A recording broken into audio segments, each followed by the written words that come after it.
My check, 1, 2. See how our leaders become misleaders, and see how our mentors become tormentors. Freedom fighters became dictators. They're killing our people in Karamoja. We are fighting for freedom. Thank you. Thank you.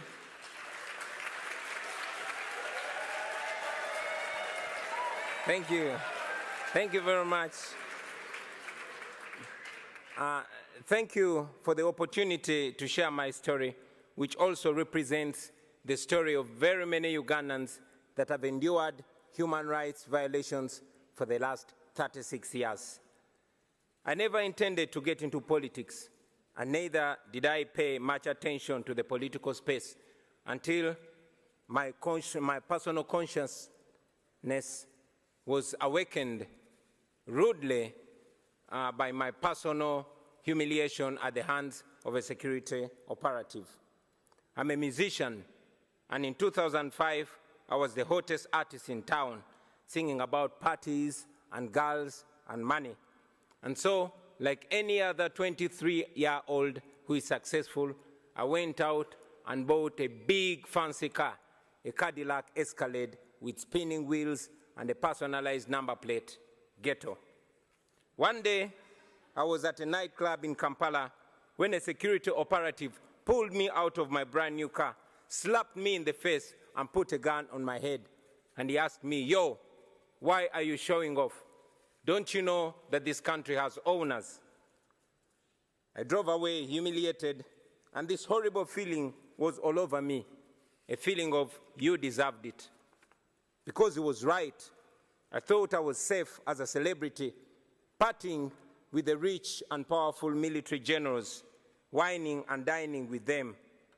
But I did not know that it didn't change the reality that I was just a boy from the ghetto, and that I would not be free from their oppressive rule until everyone in Uganda was free.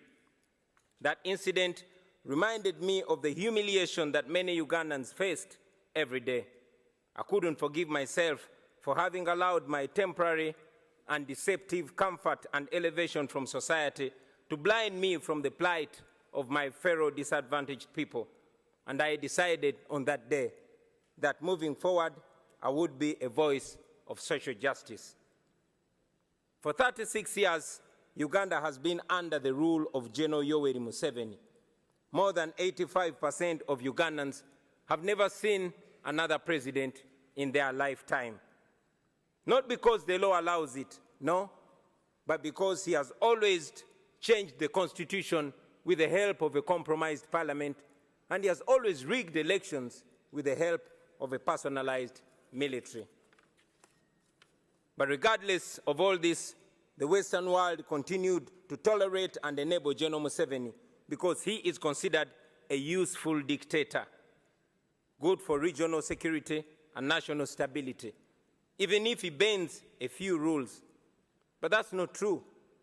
General Museveni rules Uganda with an iron hand. He deploys the military against the citizens and students. Those who oppose him are either put in prison, tortured, or killed. His administration ranks one of the most corrupt in the world.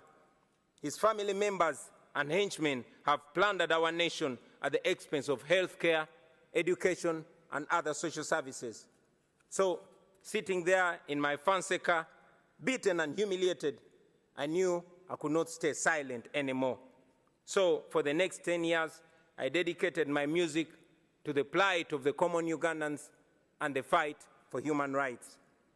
In 2016, General Museveni rigged the election and declared himself president again. And that's when I decided that if the parliament could not come to the ghetto would go to the parliament. In 2017, thank you. In 2017, I decided to run for a parliamentary seat. Our constituency campaign turned into a national campaign, and we won the seat with 80%. Then we started the People Power movement to awaken a generation of young Ugandans, talking to them about democracy and explaining to them why they must get involved. This annoyed General Museveni, and from then we were branded as enemies. In 2018, while on a campaign trail in the northern Ugandan district of Arua, General Museveni decided that it was too much for him to take. He alleged that our supporters had stoned his motorcade, and for that reason, the military was given orders to shoot and kill. I had just stepped out of my car when suddenly I heard gunshots. Blah, blah, blah. My driver and friend, Yasin Kauma,